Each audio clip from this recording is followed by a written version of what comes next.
We're going to talk about the World Test Championship. There was a fascinating and brilliant read with Jimmy Anderson in the Times last week. He was interviewed by Mike Atherton. Quote, "Some test series have lost relevance and no one really takes any notice of the World Test Championship. I don't think that's the way forward to keep it relevant." I mean, Jimmy Anderson is speaking from an England perspective, and I think he's got a point, because I'm on talkSPORT all the time, and the World Test Championship I don't think has ever been mentioned. I think in this country it is irrelevant, but outside of this country, and from a lot of cricket fans in this country who follow Test cricket internationally, they may well disagree. We disagree with that. I think that actually we are entering in three months of the most ridiculous Test cricket. And one of the reasons it's so fascinating is because of the World Test Championship. What we're going to try and do right now is work out the impossible.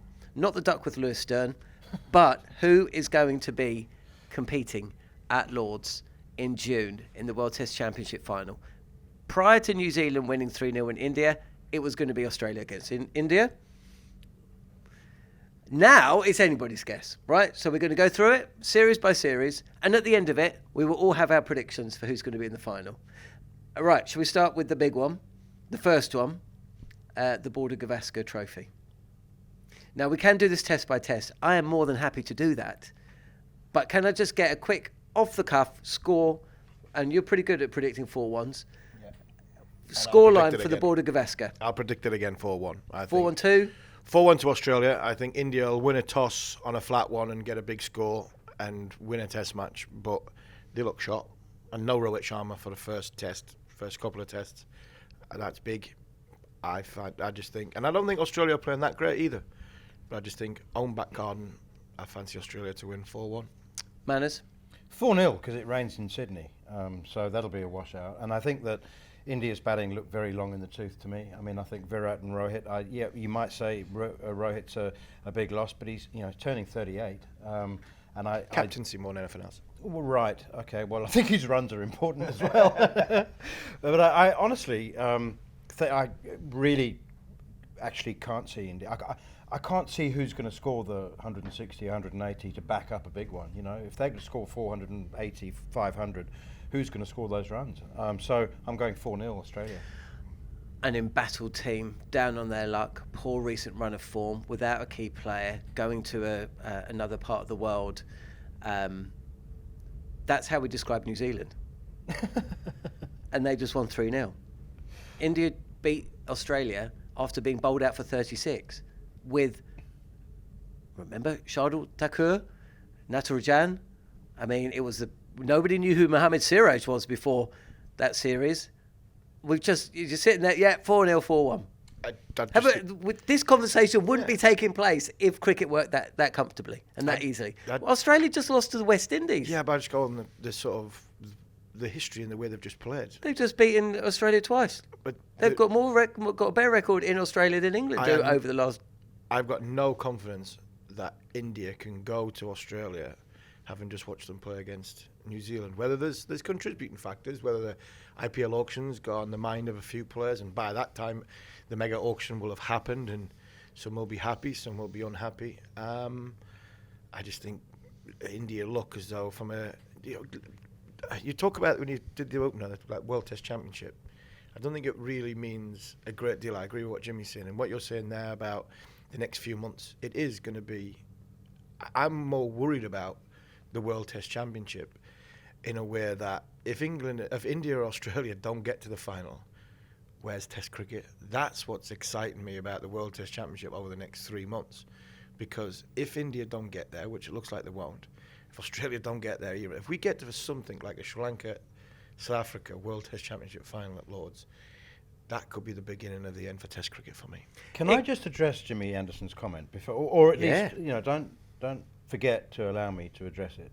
Do it now. Because I feel really, really strongly, and I know that Jimmy Anderson is not an arrogant person, but the narrow-mindedness and the Ashes-centric mentality of England, Australia, and I know that the World Test Championship doesn't mean very much to England cricket supporters and to the players, and I understand that. I get it. England cricket revolves on a 4-year cycle around the Ashes, or a 2-year cycle, but The World Test Championship, for all of its grotesque imperfections, is the reason that Test cricket is staying alive in countries like South Africa and Sri Lanka to a degree, and New Zealand. Because if New Zealand hadn't won the inaugural World Test Championship, the 5-day game was in massive trouble in that country. You know that. But in South Africa in particular, it's the reason that people want to play Test cricket, because why would they otherwise? South Africa only play 4 tests a year, 5 tests a year. There'd be absolutely no reason. It is the least, or it's the worst conceived or planned international sporting competition in any sport ever, in my opinion. I mean, you've got 2 teams that won't ever play each other. You only play 6 out of the other 8 teams. You play different numbers of games. It has got nothing. And England got docked 19 points. I mean, they might even be in the running for World Test. But for all of its imperfections, it is, believe it or not, better than nothing. And South Africa is excited about Test cricket, not because they get to see very much of it, but they've got a chance. It's so heavily weighted against the big 3, which is probably a good thing, because England and Australia don't need the World Test Championship. I mean, Australia win it because it's there. India really do want to win it. I don't think that it will cost the game its status if India don't reach the final. I think they'll want to win it. The big problem might come after they've won it. Yeah. That was my reading as well. Fantastic. I love that. And I completely concur. South Africa against Sri Lanka is essentially going to be a shootout for possibly one of the 2 places. For all the Border Gavaskar hoo-ha, the 2 test series that comes after it, if Sri Lanka get something from South Africa and they produce some spicy pitches at Galle, that could knock Australia out. Australia has struggled in Sri Lanka in the past. They drew 1-1 last time, and that wasn't on those type of pitches. Well, one of them was. So yeah, I think it elevates tournaments. And then, of course, there's dear old New Zealand. We're going to be in New Zealand in a couple of weeks' time. Suddenly, out of nowhere, much like they did ahead of 2021, by the way, they've just beaten India 3 times. They only need to beat England twice, I think. And they're going to be in it, or certainly going to be up there around it. And you can see that happening.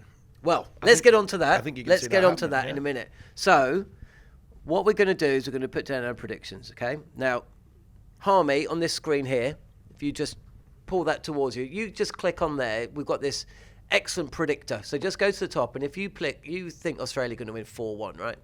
So you can see the test matches. It doesn't necessarily have to go in order, but if you click on Australia 4 times and did you say India 1? There we go. Yeah. Yep. And you'll see the table to the right starts to update. You see? This is excellent. Manners, can you get that? I did pre-warn you. You need this. You need to do it as well. Yeah? And I'm going to put down my prediction as well.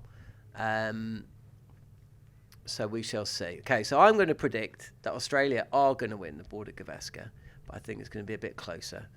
And I'm going to say 3-2. Right, the next series up there is West Indies, Bangladesh. Neither of those sides can get there, so forget that one. Let's just put West Indies down to win both of those. It just doesn't matter. And the reason it doesn't matter is because they're not competing for the World Test Championship. Right, you see how it works? Yeah, absolutely, yeah. See how it works? Yep. Now, New Zealand, England. The last time we were in New Zealand, it didn't count. And this goes back to the point you're making. It was basically a favour of a tour. So, but this time it does count. England, of course, who don't care about the World Test Championship, aren't in the World Test Championship. Well, they were in the World Test Championship. They can't make it. New Zealand against England.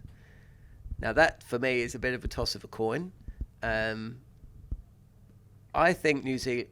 You're 2-1. You're going 2-1. It's 2-1, right? Yeah. We're all going to hedge. 2-1. I'm going 2-1 New Zealand. I'll go 2-1 England. Stokes doesn't do draws, so unless it chucks it down for 2 days, I can see there being a result in each game. I don't know. Something inside me saying England, as much as well as New Zealand have played, but I think England are at a little bit of a sort of crossroads. There's a lot of negativity towards Ollie Pope and 1 or 2 other players. I think if England are serious about beating India and Australia, I reckon a game has to turn up against New Zealand. And I think over the course of the next few weeks, I think Stokes will be ready. I think his team will be ready.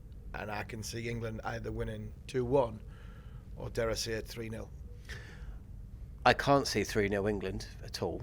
I think England are going to go to New Zealand without Jimmy Anderson, without Ollie Robinson. I'm trying to think who else made up their pace attack when we were lost there. It was only last year. Was Mike Wood play? I can't even remember. Stuart Broad. Stuart Broad. Right? They should have won 2-0. Yeah.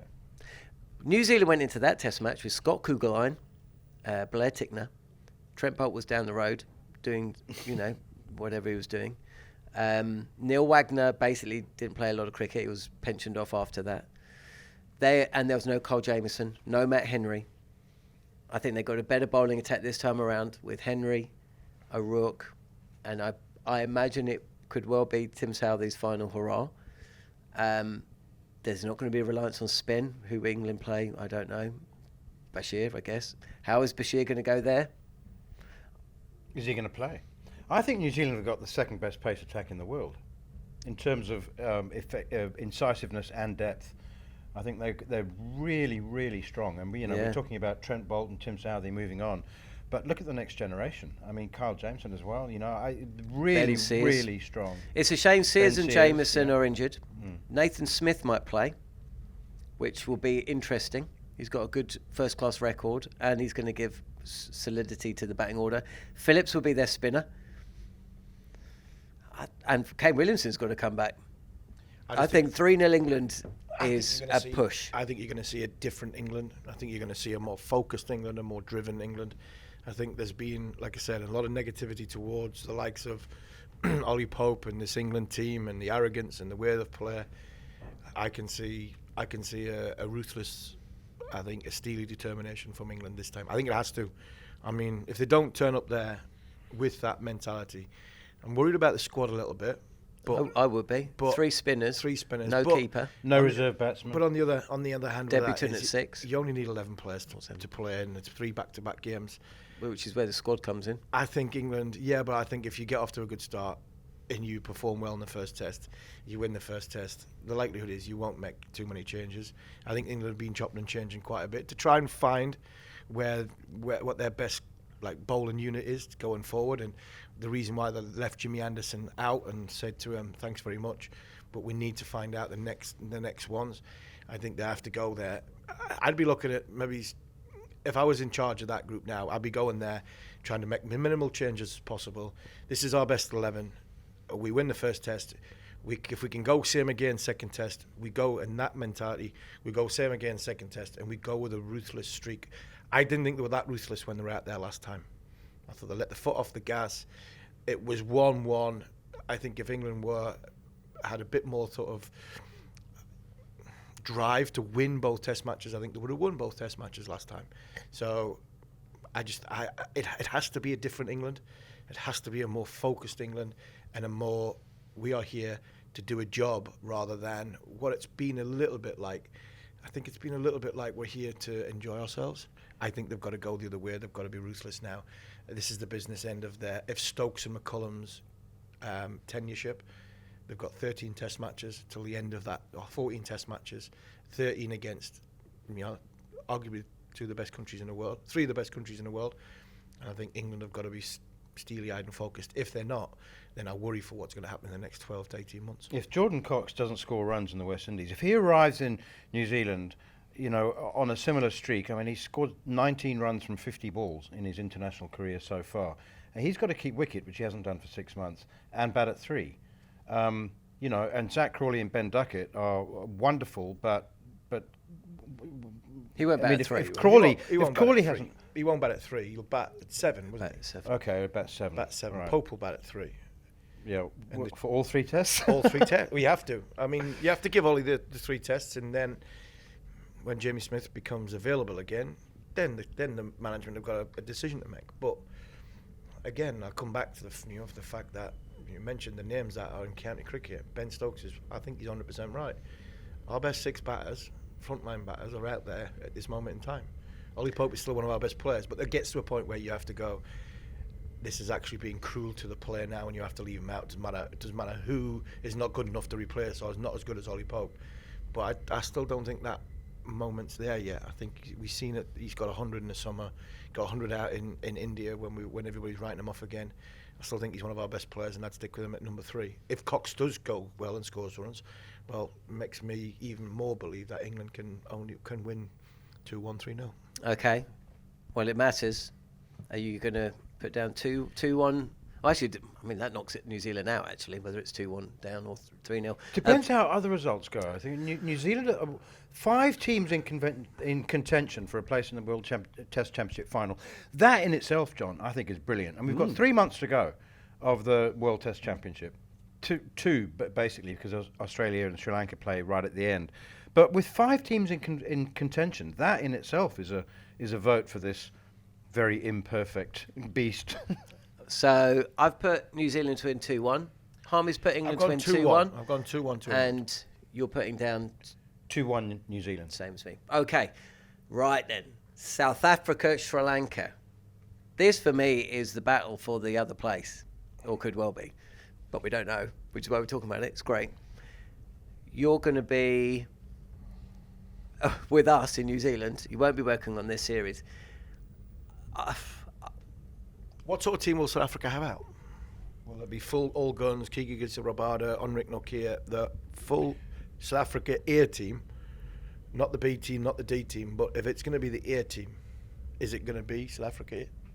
Absolutely, full strength. Nokia is on a sabbatical from Test cricket. He's only playing T20 cricket at the moment, so he won't be playing. But Marco Jansen is coming back after a 12-week conditioning block. This is a new thing in South African cricket now. They give them 12 weeks off, go on. So you got dropped, rest, rotated.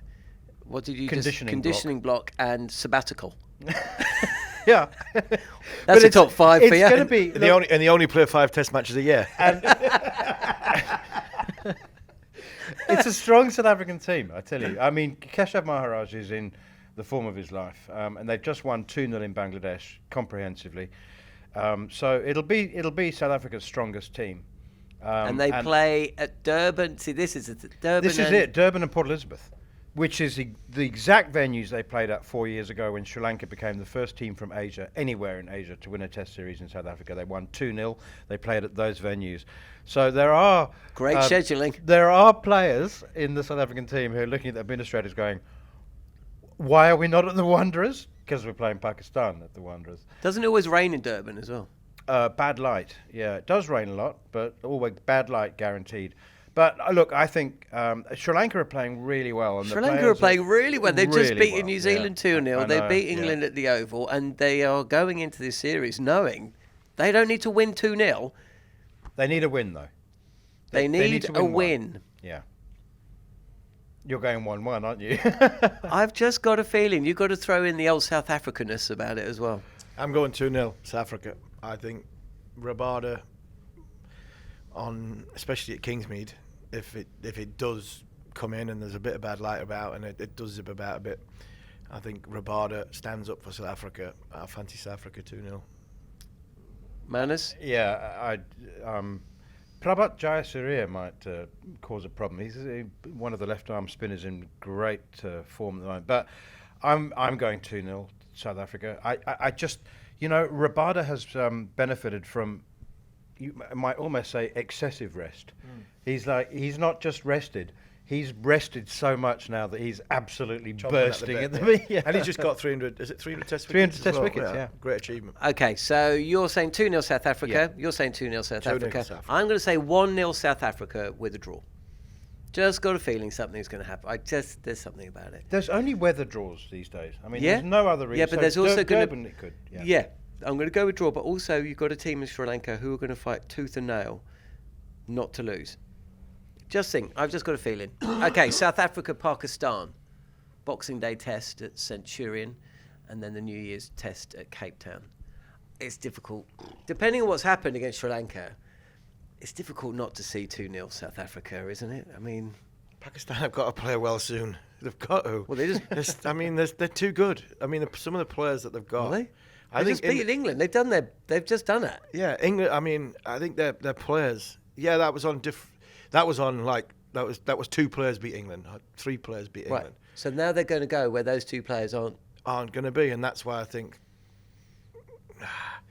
the batters have got to stand up, and they're due. But I still, again, like you said about Rabada, and you go to the, I can only see South Africa. As much as I really want Pakistan to stand up, and I think they are due, I just think South Africa again. I can't see anything other than 2-0. I'm definitely going 2-0, and I've got this nagging feeling that that I don't know whether it was that my head overruled my heart or my heart overruled my head, but it's really quite difficult to see South Africa winning 4 out of 4. I definitely see them winning 2-0 against Pakistan. So, unless it's too late, I'd like to change my prediction to 1-1 the Sri Lanka series. Yeah, go on then. Of course, if that's what you think. Well, you're not on that one, are you? No, I've got mine here. No, you stay with yours, Harmy. I'm going 1-1 actually, because Sri Lanka are playing too well, and South Africa have got to have one. Actually, I'm changing mine to 1-1 as well. Oh, right. You convinced me to go. No, I'll stay with what I'm saying. You're going 2-0. I'm going to go 2-0 South Africa over Pakistan. Yeah. I'm going to say 1-0 South Africa against Sri Lanka. 1-0, not 1-1. Okay. No, 1-0. I'm going to say there's going to be a draw in there. Pakistan, West Indies doesn't matter. Sorry. I'll just give that to Pakistan. And that brings us to the last series in the current World Test Championship final. Do we know where those games are playing? Is it one Colombo, one Gaul? Well, I'm pretty sure they're both going to be at Gaul if Sri Lanka is still... on the same pitch? Without a doubt. I just can't see any other way. Well, no, I can see another way, but I wouldn't be surprised if they do that. They just played 2 games against New Zealand at Gaul. Not on the same pitch, but so Sri Lanka, Australia. Now, look, this is getting to the point where, you just don't know, do you? Australia always pick a side for Asia. And if Australia are already through to World Test Championship final, there will be levels of intensity. Sri Lanka, a lot will be riding on what's happened in South Africa. For me, they're still in it. Hang on, let me just check. What have I put down? I'm just going to check. Oh, they do need a win. All right, I'm going back. You're changing Sri Lanka, South Africa? Yeah, I'm going to say 1-0 like you. Right. Okay. Okay, I'm going to go first with the Australia, Sri Lanka, or Sri Lanka, Australia. Go on then. I'm going 2-0 Sri Lanka. For a variety of reasons. Who is Australia's second spinner? Is Nathan Lyon going to bowl Sri Lanka out by himself? Todd Murphy? With respect, Adam Zampa I don't think is in the test fold, is he? He plays white ball cricket. And they're talking about Glenn Maxwell playing another test match as the second spinner. And I think that's the Achilles heel which will drag him down. I think all the attention will be on board of Gavaskar as well. You know what it's like. You've played the Ashes. Good luck picking yourself up and going and play another series in Asia. That didn't go too well against Pakistan, did it, in 2005? Yeah, but I think on that front, Australia will be, if they win the Border Gavaskar and they need to win 1 test out of 2 in Sri Lanka to get to the World Test Championship final, and playing against Australia, the way their outlook is, they'll win one of them 2 test matches. Because they're winners. Because they're Americans, Australians. Well, they're they're winners. You look at them in World Cups. You look at them in big games. There's something in Australians that when it needs to happen, that it happens, and it would not surprise me. They win the toss in the first Test match. They win the first Test match. Sri Lanka, second Test match, playing on a pitch which has been not the same pitch, but a pitch that's just been out in the open for 5 days, which will turn even more. Probably win the second Test match. So what are you putting? I'm putting 1-1. And what are you putting? 2-0 Sri Lanka. I can't see Australia losing 2-0. I can see Sri Lanka winning a test, though. I'm going to say 1-0. Okay, so we've completed it, right? So now what I want you to do is, Harmy, have a look at your screen. Yeah. Okay? Or the table you've got there. And it will tell you if you are correct. Okay, so you write down your finalists on your pad of paper, and we're going to hold it up. You write down your finalists there. I'll write down my finalists here. And Manners, have you written down yours? I have. Okay. So, hang on, let me just do it. So what's the date? So it's the 6th of November, 2024. And these are our predictions for who's going to play in the 2025 World Test Championship final. I don't know if Katie, how we're going to do. Should we start with Manners or with Harmy? Just put it in the air, Harmy. Who are you saying? South Africa win or leads the World Test Championship, and Australia will be second, so they will play at Lord's in the World Test Championship final for me. Okay, and mine says the same as you. Slightly different results along the way, but I'm saying South Africa against Australia in the final of the World Test Championship. I've written it too small, but it says South Africa against Australia.